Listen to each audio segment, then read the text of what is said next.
Hello guys, welcome back to my channel, A Little Bit of Everything, where I talk about a little bit of everything. In today's video, in order to celebrate the release of Taylor Swift's 10th studio album, I want to go ahead and overanalyze her album covers. Taylor is one of the most artistic and intentional artists in the industry right now. I believe that every single thing that she does during a promotional cycle when it comes to color scheme, clothing, makeup, set design, hairstyles, and photo shoots are all done in order to better express the meaning of the songs in an album. The aesthetic of an era is one of my favorite parts of Taylor's career, and I'm sure it's hers too. Everything I'm saying in this video is for the most part my personal opinion, and if you think differently, that's fine. Make sure to leave a comment in the comment section, and with all that being said, let's get into the video.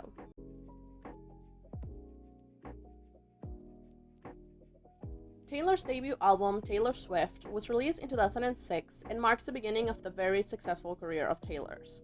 Taylor started out her career as a country artist, and she had to play up the part of the all-American Southern girl, fake accent and all. Taylor first arrived in Nashville at 13 and got a contract as a songwriter, but it wasn't until Scott Bruschetta, who was the owner of a startup label, took interest in her that she would sign as a performer. The photo cover was taken by Andrew Orth, someone who had taken Taylor's photos since she was a child, including the photos that she used in the demos that she was handing out during her early days in Nashville. So, as we know, as I already mentioned, Taylor's debut album was a country album. And what are things that we think about when we hear the word country? We think of nature, we think of animals, simple life, comfort, things that we can see reflected in this cover. Let's start out with the meaning of the colors that we see in the cover. Green can represent things like new beginnings, renewal, and abundance, which is the overall theme of the album. Being Taylor's first after spending a few years in Nashville trying to get a record deal, this was the beginning of something great for her. The color blue is representative of the sky and the sea and is associated with things like sensitivity, sincerity, and depth, something that we can hear in songs like As Cold as You and Teardrops on My Guitar. Brown is a color representative of the earth and is associated with resilience and comfort, but it can also be representative of loneliness and sadness, something that we can hear in songs like The Outside and A Place in This World. Lastly, we have the color white. In the cover, you can only see a little bit of it on the side and on the letters of the album, but it's also the color of Taylor's dress, even though we can't see it, and this color is normally associated with purity. This is more so representative of Taylor's image at the time. She was being promoted as an all-American girl, the girl next door type that is incredibly good at everything but also incredibly humble. Someone who is an average girl despite not being average at all. The type of girl that is talented and beautiful enough for you to aspire to be her, but not to the point that you will resent and be jealous of her. The cover also has these figures to the side, which are roses and butterflies. And while, of course, they represent nature, the roses also represent love and romance, while the butterflies represent change and transformation, which are themes that we hear in the album in songs like Our Song, Tim McGrath, and A Place in This World. The font used on the cover looks like a signature, even though it's not Taylor's real signature, but even to this day, there are people who think that it is. The goal of this type of font is to give the project a sense of personality and familiarity. This, alongside the title of the album being Taylor's name, is used as a way to further promote Taylor as a regular girl that is here to tell you her darkest and deepest thoughts like a friend would. Lastly, let's talk about Taylor's photo in the album cover, which is a close-up portrait. These type of photos are used to capture the personality, identity, and emotions of a person. Again, this is a photo of Taylor with minimal makeup. Her hair is in its natural state with little to no styling and a simple white dress that you can see in the cover, but it's there. This all works to position Taylor as a regular teenage girl, which to some degree she kind of was at the time since she wasn't the big pop star that she is now. Overall, I think the goal of this cover was to present Taylor as the perfect country all-American girl. She's skinny, she's blonde, has blue eyes, cares just enough about her appearance where she looks effortless but not unkempt. She loves nature, she's not high maintenance, she's just a regular girl like you and I.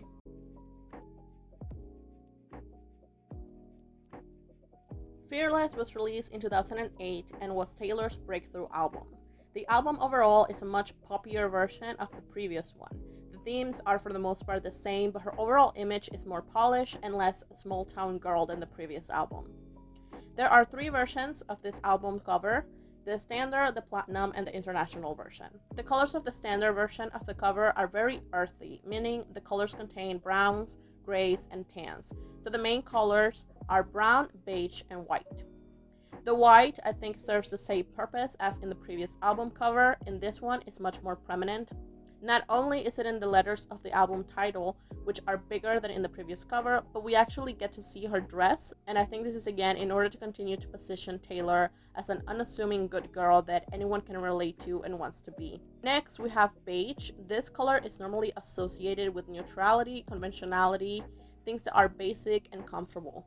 It's not a color that stands out or causes trouble, and I think that this is, much like the white, about Taylor's image at the time, and also a way to ease people into a more popish album, kind of like saying, don't worry, this is the same regular relatable Taylor from the previous album. Next, we have the brown. In the previous album, I said that it was representative of feelings of loneliness and sadness, but here I think it's more so representative of resilience, which we can hear in songs like Love Story, Change, Fearless, and 15. Now, like I mentioned earlier, this album has 3 versions. The international cover of the album is this photo. This photo reminds me of 2 things. The overall look and styling reminds me a lot of this look from the Picture to Our Music video, and the pose reminds me of the Speak Now cover. I'm not sure if at this point Taylor was in her let me hint at something 2 years in advance era, but if she was, then it makes perfect sense because I have always seen Speak Now as Fearless's sister, but we will talk about that in a minute. Lastly, the last cover is the Platinum Edition version of the album, which was released a year after the standard version of the album once it sold 1 million copies. And the only difference is that the background is black and the letters are platinum. I don't think that there's much meaning behind these colors. I think that they were used in order to make it look more sophisticated, elegant, and powerful, since it was a celebration of a huge achievement for Taylor. Now let's talk about Taylor's photo in the cover. She is much more posed in this cover than in the previous one. I think this is a way to showcase the more pop and polished sound of this album, since pop music in general is much more about the theatrics and visuals than country music is. The pose itself is open but also kind of close. She's showing her neck, her hair is blowing with the wind, but her arms are secure firmly against her. I don't know if this was on purpose or not, but it kind of shows that while Taylor is being vulnerable and open with the audience, she's ultimately in control of the extent of that vulnerability. I always thought that the photo would look better if she had her arms to the side, open like the rest of the pose, which is what we get on the Taylor's version cover, which was taken by Beth Garabrand, who is a frequent collaborator of Taylor's. In this cover, Taylor is completely open, and I think that is for 2 reasons. The first one, Taylor at this point has gone through a lot. More specifically, she's gone through Snakegate, and she has released Evermore and Folklore. And yes, I know that she presented those 2 albums as fictional stories, but I think that there is more truth to them that she might want us to believe. Regardless, those albums were very, very vulnerable with songs like Peace, Mad Woman, Right Where You Left Me, and Tolerated. Taylor at this point has been more open than ever, and there isn't much to keep under wraps anymore as far as her public image goes. The second reason is the fact that this album contains the first ever bold songs that we heard. These songs are the songs that she and her team did not find suitable for the album for whatever reason, and most of them are pretty sad breakup songs. So she's being even more vulnerable now about her feelings than she was in 2008. The cover is all gold. Gold is a precious mineral normally related to wealth and richness. It's also associated with high quality, high value, power, and wisdom, since it's associated with 50th anniversaries. I think that with the gold, Taylor is signaling to 2 things. First of all, the importance of this album. It was her breakthrough album in 2008, and it's now the beginning of a new era for her, an era in which she has total control over her art. And the second thing is her power at being able to do this at all. You need tremendous power in order to directly go up against such a huge, important, powerful people, and not only go up against them, but win, which she has done. She has won. Taylor has successfully devalued the worth of her original work, and in the process, she made herself much more rich, powerful, and important than she was before, which is saying something. Overall, I think that this cover had the goal of showing the growth that Taylor had since her first album. This just looks more polished and fancy. It was her first real dip into the pop world because, like I said, the album sounds were more pop focused and the whole production is more akin to a pop star than a country star, but it's not exuberant to the point that Taylor loses relatability. She's still a normal girl like you and I.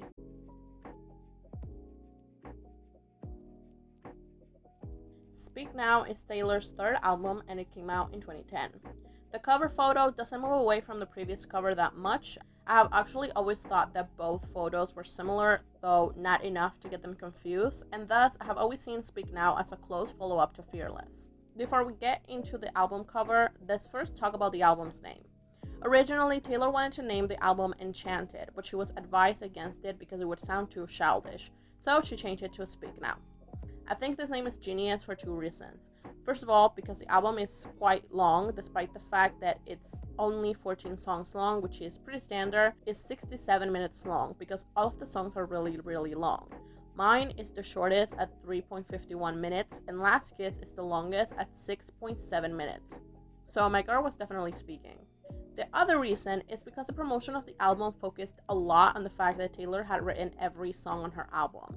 And while Taylor presented this at the time as something that kind of just happened in a very innocent and unassuming way, I'm sure that this was much more premeditated because after the immense success of Fearless, people were questioning how much she had attributed to the writing process. So this album was a direct fuck you to everybody who doubted her writing skills. Again, our girl was definitely talking.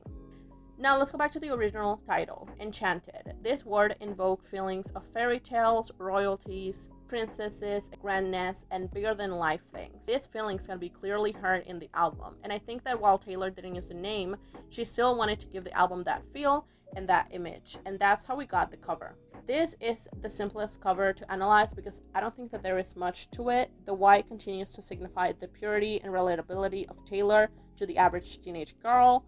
We know that the gold represents wealth and richness, and I think that that's why it's used here, to represent luxury. Finally, the purple is highly associated with royalty, power, and luxury as well, so it ties into this fairy tale royal-esque sound that we hear in the album with songs like Haunted, Enchanted, and Long Live. The deluxe version of the album has the exact photo, but with a red dress. The red color is associated with a lot of things, but I think in this case it signals feelings of anger and love. Love is always a theme of Taylor's music, but anger she expresses a lot in this album with songs like Dear John, Better Than Revenge, Mean, and even Innocent to some degree. During the Speak Now era, Taylor was trying to have a graceful transition from a teen star into an adult woman. She was still holding onto her unassuming, naive teenage image, but she wanted the respect and acceptance from the industry peers that comes with being an adult, and this was reflected in her music, in her style, and in the cover of the album.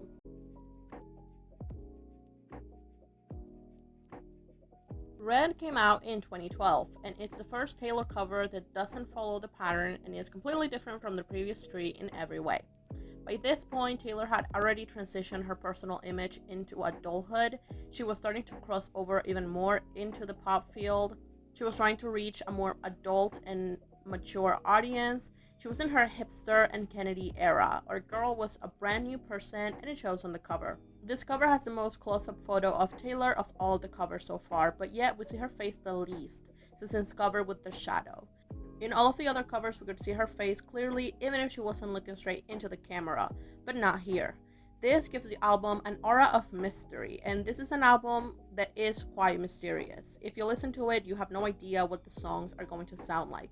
It's sonically all over the place. Plus, Taylor looked very differently than she had in the past. She had gotten rid of the curls and gotten blonde bangs. Her outfits were more mature looking, some would say too mature looking, and overall she had physically a very dramatic change from the previous three albums. So this was an introduction to a new Taylor. In this album, the iconic red lips are highlighted. This would become a signature of Taylor's, and the color red, like mentioned previously, represents a wide range of emotions, from sadness to anger to lust and to love, all of which can be found in this album. The font used for the title of the album is this bold, capitalized font, and it kind of reminds me of Fearless. The fonts don't really look alike, but I think both albums serve a similar purpose on her career of continuing an upward trajectory in relation to the previous album. Fearless obviously did much better than Debut, and Red did significantly better than Speak Now. So I think the bold font is a way to signal Taylor's strong positioning in the industry once again. The font that is used for Taylor's name in the cover is different from the previous three albums. The previous three albums use this font that looks like a signature that gives the album a sense of familiarity because it looks like Taylor herself wrote it. but this time she uses a bold capitalized font, which further shows us that we're being introduced to a new version of Taylor. Now, the Taylor's version of the album, I don't have much to say about. I don't think that it's much more than a cute photo of Taylor where she is wearing red and that loosely resembles the original cover. The only thing that I could kind of get out of it is the fact that this time around the album was released in November, in the middle of autumn, and that was a way in which the album was heavily promoted with the scarf and the Starbucks collab. And you can see this imagery with the clothing that she's wearing, a heavy coat and this cute little hat. Her face is much more focused, which is a contrast with the original, but this time her name and the name of the album is nowhere to be seen, which is something that we will talk about later in the video. The Red era sees Taylor kind of struggling with wanting to be seen as an adult, but also struggling with the fact that she can no longer hide behind being a teenager. Like I mentioned before, Taylor was adultifying her image, but I think that she, to some degree, wanted to keep the wide-eyed, naive teenage girl image that people had of her, and because of this, she started to receive backlash. Now, I have a whole video about the Taylor hate train, and I came to the conclusion that Red is era where people stop seeing Taylor as a girl and start to hold her feet to the fire, and I don't think that that was something that she wanted nor she was prepared for. We see that her style overall is much more mature, but it's also for the most part very reserved. She's doing her best to avoid backlash while simultaneously becoming a more independent and opinionated person to the public, and this struggle will see its climax on the next era.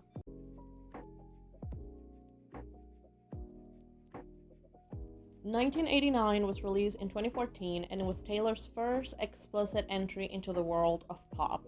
There was no sugarcoating it, there was no hiding it, there was no denying it. This was a pop album.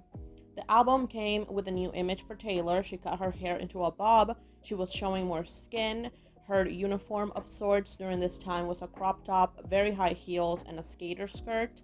She also was trying to change her reputation as a girl that dates a lot by not dating anyone for like 2 years and then being in a long relationship, as well as hanging out with all her friends who also happen to be nothing but models. The album is named after Taylor's birth year, and sonically it takes after the sound of the decade.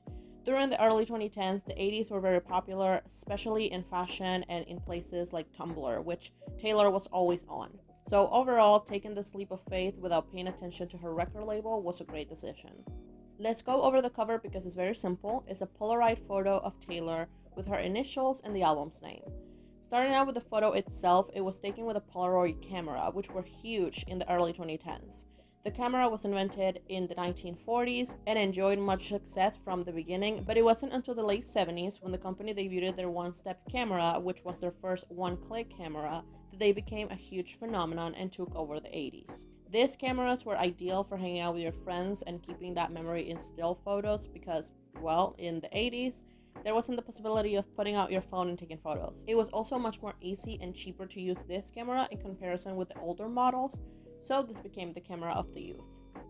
Taylor's photo looks very effortless, especially if we have in mind the fact that she added 5 Polaroids with song lyrics as an inclusion for the albums, but it was nothing but effortless. Allegedly, they took at least 460 photos to choose from the cover. Now, we don't know if she took this exact photo almost 500 times until it was perfect, or if they took different photos and chose this one, but regardless, a lot of time and effort was put into making Taylor look like she was one of us, which has become her recurrent image that she has taken on her public life.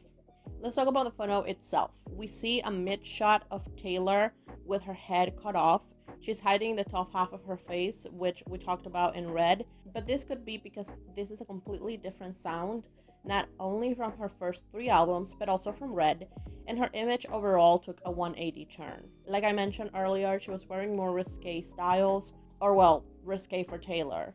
She had finally shed the unassuming small town good girl image and developing a girl boss attitude. This was a completely different Taylor than before, even though she was still kind of the same, and much like with the previous album, well, I think that Taylor wanted to completely get rid of the teen star image that people had of her. She still wanted people to see her as a non-threatening person because that was beneficial to her.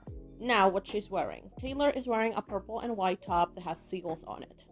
Hi guys, it's editing me here, and I just realized that the sweater is actually blue. and not purple, and obviously has the seagulls flying in the sky, and that's why it's blue. That makes much more sense than to have a purple sweater with seagulls in it, but yeah, I just wanted to clear that. It's blue, it's not purple. We already know the meaning behind those colors, but I don't think that they are what's important here. I think the birds are what matter in this stop. Now, while looking for the meaning behind seagulls, I came across this quote from Haley Brophy at worldbirds.com, in which she says, "Gulls, like pigeons, are so-called nuisance animals. They show us that we cannot completely theme nature without expecting a bit of pushback. They demonstrate that though we're certainly the most intelligent animals around, our competition will always be here to snatch our potato chip away the moment that we let down our guard." Having this meaning in mind, I think that Taylor is the seagull. She is the one that's going to push back against her record label for thinking that she shouldn't be doing a full album, that it wouldn't be successful. And she is going to take the potato chip away from the pop industry at large when they let down their guard. She's here to take over, and there's nothing anyone can do to stop her. More at large, birds represent different things to different people depending on the type of bird, as well as the culture and religion that they live in.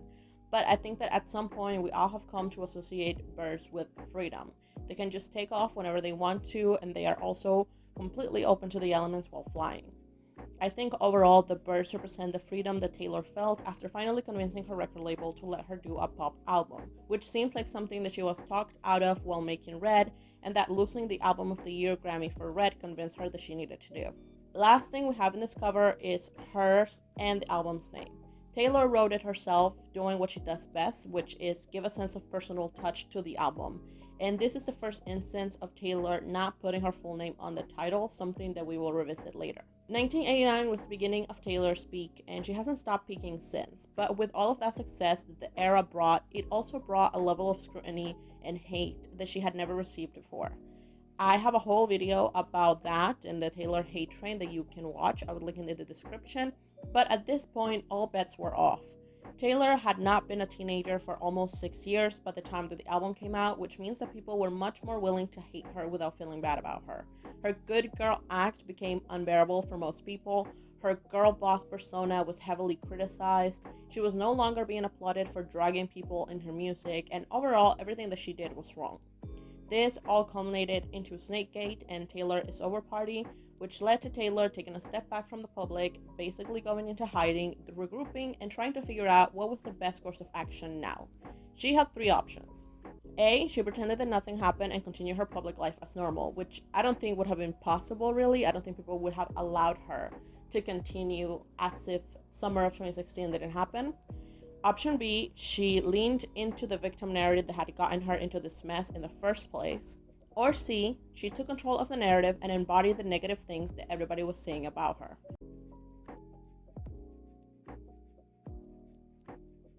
Reputation was released in 2017, and it came after the peak of Taylor's hate train. Like I said, Taylor couldn't go back to how things were before summer 2016. That was not possible. Sure, maybe she would have been able to release a successful album and go on tour, but I don't think that A, that would have brought the hate train to an end, and B, that Taylor would have been able to find peace. Reputation was a huge bait and switch. On the outside, this era was marketed as Taylor taking responsibility for the bad things that people thought she had done. She was going to stop pretending to be a good girl and good full villain. She was taking over the snake reputation that she had. But on the inside, this is a love album. With the exception of 3 songs, this album outlines Taylor's romance with her boyfriend Joe Alwyn. She plays up the snake character and I Did Something Bad. In Look What You Made Me Do, she steps back a bit and starts to narrate her side of the story, and by This Is What We Can Have Nice Things, her narrative in regards to the feud is complete. She trusted Kanye and he stabbed her in the back. This is not Taylor taking responsibility for what people thinking that she had done. This is not Taylor playing up the villain act. This is Taylor telling her truth. Beside those 3 songs, the snake character doesn't really make an appearance in the whole album, so the whole thing is just a bait and switch. Let's talk about the cover now. It's a very simple black and white photo of Taylor. The left side of her face is covered by the text that has her name in the front of a newspaper, and the right side of her face is clear with the title of the album next to it. Going back to the idea of Taylor playing up the snake character for a very short amount of time during the album and the rest being a regular Taylor love album, Something that most people are not going to know about if they don't listen to the album and just go along with the main title track and the promotional material. I think that we can see this in her face in the cover. The side of her face that is covered by her name, which is written in a very dramatic font and is a reference to the media and how they shaped her reputation, is supposed to show the image that people have created of her as nothing but a horrible person that cares about no one but herself, who is conniving, mean-spirited, crazy, calculated, and just overall just a bad person. And the other side, which is completely clear, is supposed to show the real her, the Taylor that loves love, the Taylor that we've known for over 10 years, the Taylor that is very vulnerable about her feelings and that cares a lot about what people say to a very extreme detrimental level, but that at this point is willing to let that go. Going back to the photo of Taylor, something that I noticed while looking up the photos of this era was this one that brings out a new meaning to the cover. So as you can see, while the front cover of the CD booklet has Taylor looking at the camera in a semi-direct position, the back of the cover has her standing to the side and looking into the distance. If you put them together, it looks like a mugshot, again fitting into the Snake character by showing herself as a criminal. But if you listen to the album, and more importantly the 3 songs that talk about Snakegate, you know that she's actually showing herself as an innocent person that has been framed for a crime that she didn't commit. Let's talk about Taylor's photo itself and her styling in it. Taking a look at her posture, she looks like she's leaning to the side in a very relaxed way, almost as if she has accepted her fate and her reputation and has no intention of trying to change people's minds. Her face looks very defiant and she's looking down on us, once again giving her the power to now do whatever she wants and she's going to take control of the narrative. The styling of this photo is very androgynous, something that we had seen off Taylor in 2014 in the Wonderland photo shoot. But for the most part, Taylor's image has mostly been very girly. She was the epitome of femininity, really, of white femininity. So this was a pretty big departure from that, and it once again serves the purpose of Taylor portraying this badass Snake character. Last thing I want to address in regard to the styling is the choker, which I think is meant to symbolize the way in which she felt that she was silenced. Whatever she said was wrong, no one wanted to hear her side of the story, and she wanted to hide it for almost 2 years. Also, during this era, Taylor didn't really do much promo. She only did a few TV performances and interviews. So again, she was very silent and just letting the music do the talking for her. Reputation is a very interesting era overall because it was the first time that she couldn't stick to her winning formula. All of her album promotional cycles had followed the same trajectory of an impossible amount of interviews, a bunch of singles, performances in every talk show that she could possibly be on, and a world tour leading up to the Grammys, at which point everything would start over again. But that formula wasn't going to work out this time. One could even say that this cycle is what got people so tired of her and eventually led up to the Taylor is Over party, among other things, of course. Remember, I have a whole video about it, and I don't think that Taylor was as innocent in that whole thing as she and her fans have painted her, but I digress. Reputation had to be promoted in a different way, especially because for some reason everybody was expecting it to fail. I think not doing interviews and just letting people's intrigue and hunger for drama be the promotion of this album was a much better decision than doing the traditional promotional cycle. People love drama, they love feuds, and this was one that had been ongoing for almost 10 years at that point. People wanted to see the grand finale, and given how things ended in the summer of 2016, everybody wanted to know how she would respond. And the promotional material alongside the first single was perfect in helping Taylor portray the Snake character to the people who had decided to fall for her reputation, while still showing the real her to those who knew better.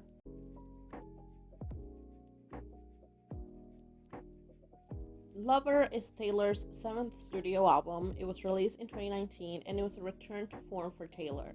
She said in the Miss Americana documentary that she felt that this was her last chance to do the whole big pop star routine, and she certainly did just that.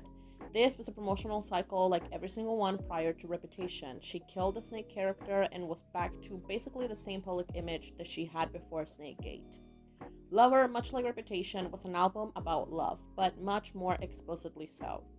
Now, for some reason, the whole era, styling-wise and promotion-wise, was very childish looking.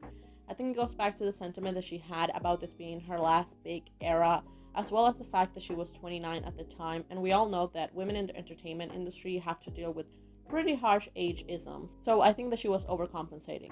The album cover has Taylor looking down from a color bomb of blue, pink, and yellow. While Taylor is looking down on us, much like in the Reputation cover, this time she looks calm and kind of distracted. She's not really looking down on us as much as she's just looking down in a relaxed way, which shows how over the drama she is and how she's moved on to greener pastures.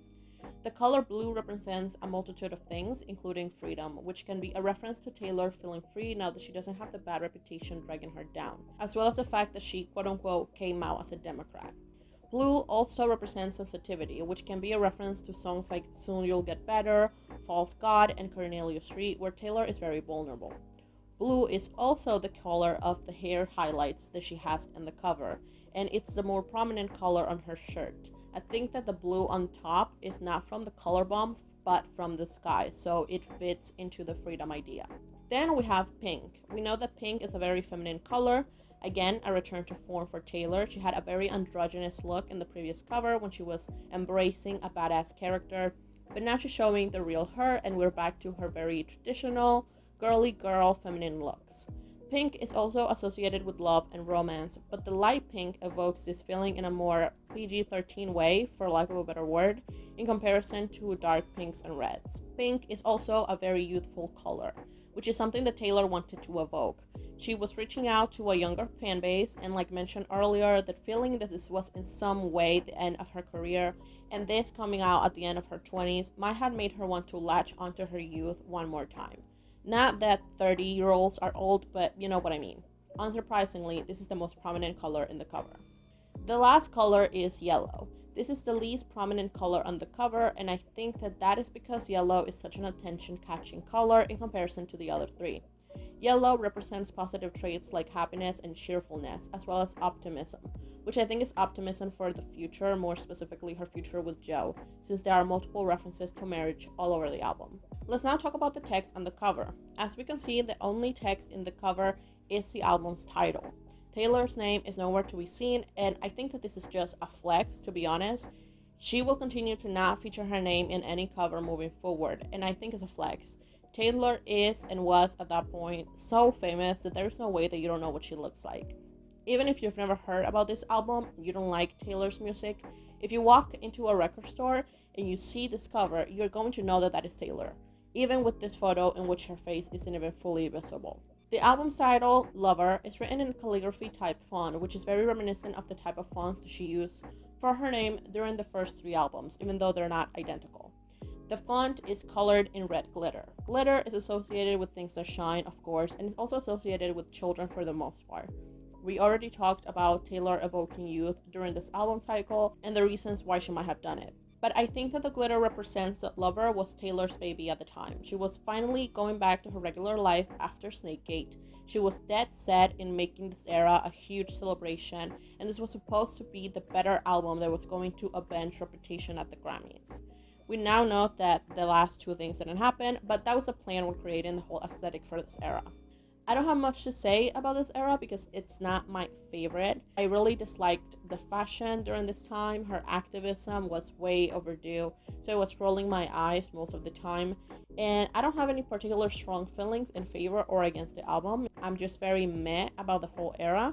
But I do think that it was very important for Taylor as a person. It was like a rebirth for her.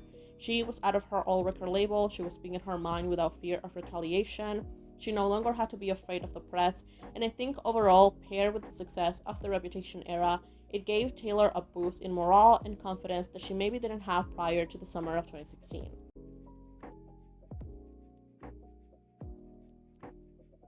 Folklore and Evermore are Taylor's surprise albums that were released in 2020. Much like Reputation before them, these two albums see Taylor having to face a completely different attitude from the public. Not against her specifically, but against celebrity culture as a whole. Folklore came out only 3 months after we had to go into strict lockdown for the first time, and the world was on fire. People were losing their jobs, people were dying, and no one had any idea of when, if ever, we would be able to go back to normalcy.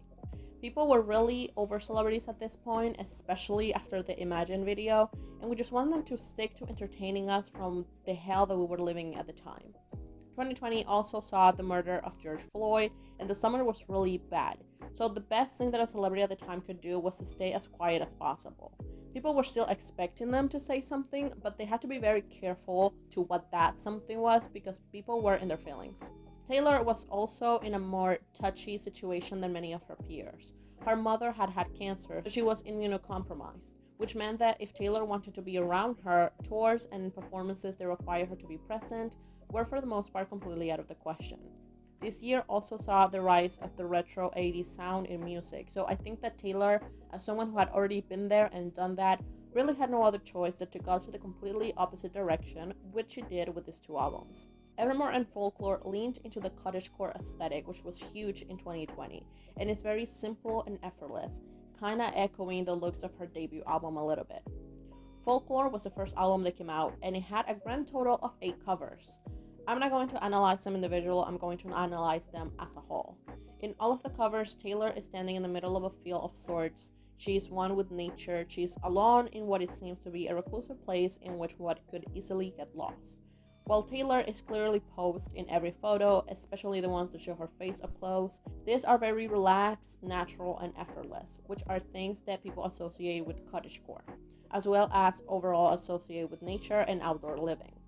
Taylor promoted these albums as being partially fictional. She said that, the fiction and the truth kind of blurred the lines a little bit, and I think that is shown in the covers. Half of the covers are taken from far away, leaning into the more fictional parts of the album by separating Taylor from it, and the other 4 have more up-close photos to show the more personal side of the album.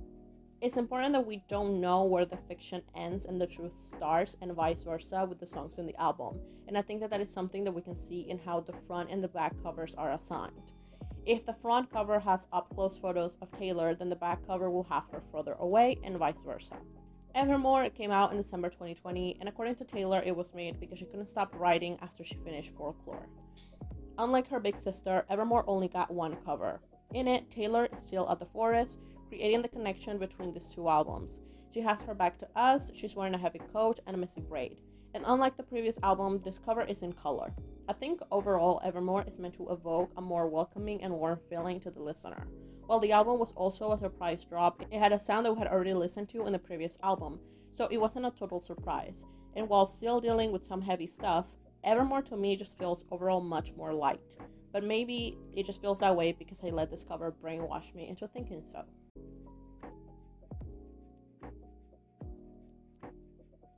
We're finally here, probably what you've been waiting for, Taylor's 10th studio album. This album was highly awaited because Swifties, we're greedy as fuck. I mean, we have gotten 4 albums in 2 years, now 5 albums in 2 years. Granted, 2 of those are re-recordings, but still, there's a shit ton of work, and yet the fandom was acting like Taylor had been in a 5-year-long hiatus, begging for another album. Let's put this album into context. Taylor has started her re-recording process. She has released 2 albums, Fearless and Red. Combined, the albums have sold over 700,000 copies and have broken multiple records. Everyone is wondering what album is next, but there is Trouble in Paradise. Reputation cannot be legally recorded until November, so that is out of the equation. 1989 is still in the middle of a copyright lawsuit. Speak Now is also in the middle of a copyright case over the album's title, and Debut is Debut. So what now? Is Taylor going to release her 10th studio album, or is she going to wait until November to record Reputation, meaning that 2022 would be the first time since 2020 that she doesn't release an album? After much speculation, Taylor announced at the BMAs that she would be releasing her 10th studio album on October 21st, and the world goes up in flames. Accompanying this announcement was this post, in which she explains that the album will contain the story of 13 sleepless nights throughout her career, but it's actually 20 if you have the 3 AM version of the album in mind. Now let's talk about the album covers. There are 4 covers: the Moonstone Blue, the Jade Green, the Blood Moon, and Mahogany. Now, I don't know anything about gems, so everything I'm going to say next comes straight from Google. The Bluestone is the most valuable moonstone out there because of its healing qualities. According to blacktree.com, quote, being a mineral that is considered a highly sensual, feminine, and nourishing stone that can heal what ails you and bring you back to health and wholeness. Next, we have the green jade. Jade is a stone that symbolizes balance. According to thisprouse.com, quote, jade is a highly valuable stone that symbolizes gentleness, serenity, harmony, and balance in Feng Shui. or the practice of bringing balance to your life and home with energy. Jade has many meanings, including strength, luck, and good health. This tone can come in many colors, including lavender, white, and yellow, but the most common is green and is representative of longevity and well-being. Next, we have the blood moon. This is a full moon that coincides with a full lunar eclipse and that has an unusual reddish appearance. According to the Spirituality and Health quote, the spiritual meaning of the blood moon is the opening of the path to exploring what is often referred as our darkest side, emotions such as rage, shame, and grief. Lastly, we have the mahogany. Mahogany is a type of tree native to America, and it represents strength and resilience, with rumors that mahogany trees can withstand lightning strikes. I think all of these names have the same meaning: the album's effect in Taylor's life. This album is about experiences that she has gone through in her life. She's not writing about super recent events, she's revisiting her past, and that can have a very healing effect on her. It can help her have a different perspective of things, as well as reassure others. We know that Taylor has spoken about not going to therapy, so maybe this whole process of revisiting her past can be very therapeutic for her. Revisiting your past and refeeling the emotions that you thought were past can be very intense, and as we know, Taylor touches on themes of loss of love because of circumstances and her own behavior, revenge, and self-loathing in this album. In the longevity front, it could be about her career as a whole. She's 15 years into the game, 10 studio albums, in the process of recording her first 6, and she's probably going to debut at number 1 with over 1 million copies sold. Lastly, the strength of the mahogany represents Taylor herself and how much she has grown thanks to these experiences, not only professionally but also personally. Now that we have finished talking about the vinyl colors, let's talk about the actual covers. There are 2 close-up photos and 2 far-away photos on these 4 covers. The Moonstone Blue cover shows Taylor with a lighter, having a very defiant look in her face, like she's willing to risk everything for one moment. While the Mahogany cover shows her in what seems to be the same makeup, looking very sad, like she's about to break down in tears, possibly from the realization that her actions have consequences. Then we have the Blood Moon edition.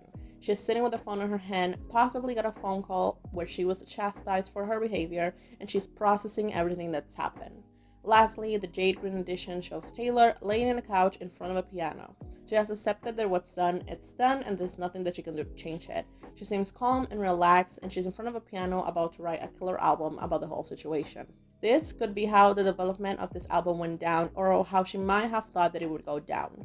We know that Taylor has a reputation of playing victim and attacking people, quote-unquote, unprovoked. So maybe she thought that she would get some backlash because of the premise of going back in time. There were certain things that were a given that she would talk about in the albums, so maybe she thought that it would be something that caused another turn on people's image of her, and she was willing to go for it. Lastly, the 2 important colors in these covers are blue and brown.